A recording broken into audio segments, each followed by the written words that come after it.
tell everybody what you discovered and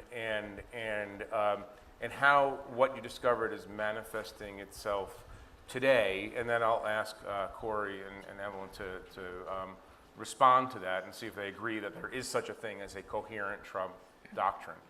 Sure, thanks, Jeff, and it's a great pleasure to be here with friends. And it seems a little odd to be talking about, ideas, the Ideas Festival, and Donald Trump. I know the thing I hear the most is, he doesn't have a policy, he doesn't have ideas. But if you look, throughout our historical experience, ideas are not necessarily sophisticated or good to be impactful, right? You can have bad ideas and they can be very impactful. You can have unsophisticated, very simple ideas and they can be impactful. So, just because Donald Trump may not be the most knowledgeable person in the world or his ideas may not be particularly developed doesn't mean they don't have power to them. And the article Jeff describes back in sort of early or late 2015, early 2016, I just went back and looked at everything he had sort of said and written about foreign policy. And it turns out, I thought there would be really nothing there, but I was watching a rally in Iowa on CNN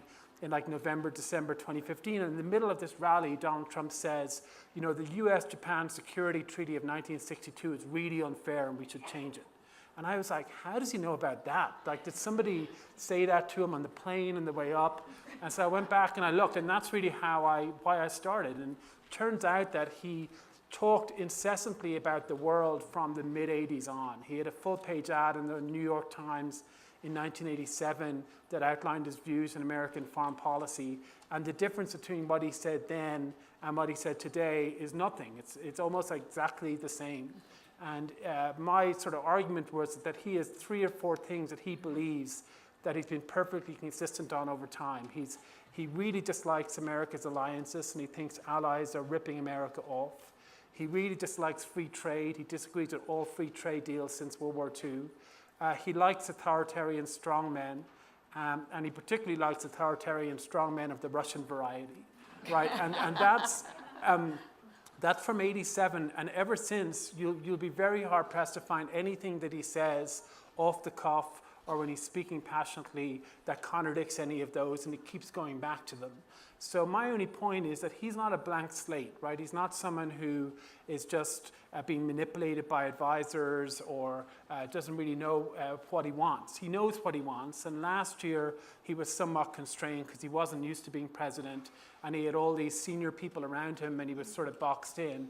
This year is the year that he's breaking out. He's breaking out and trying to make good on those ideas. And I think that's what we're seeing. It's what we're seeing with the possible Putin meeting coming up. It's what we saw in Korea. It's what we've seen on trade with the G7. So I think he is much more ideological than people think. And that, I think is somewhat of concern. Evelyn, does this count as a doctrine, or are these just glandular impulses?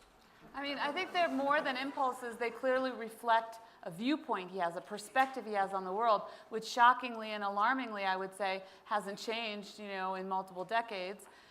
He has a point about some of the other things he says about people being left behind by globalization, but all of the things that Tom outlined make no sense when you look at the alternative picture, which is to say, for someone like me, I mean, Corey's living in Europe right now, but I'm the descendant of people who fled Europe, who fled in the aftermath of war and revolution to come to America to benefit from the system that we set up to make sure there wouldn't be another international world war, to make sure that we would have increased peace and prosperity through collective security institutions and also collective economic institutions. So the fact that he has failed to appreciate what all of that has brought him and us is kind of shocking to me.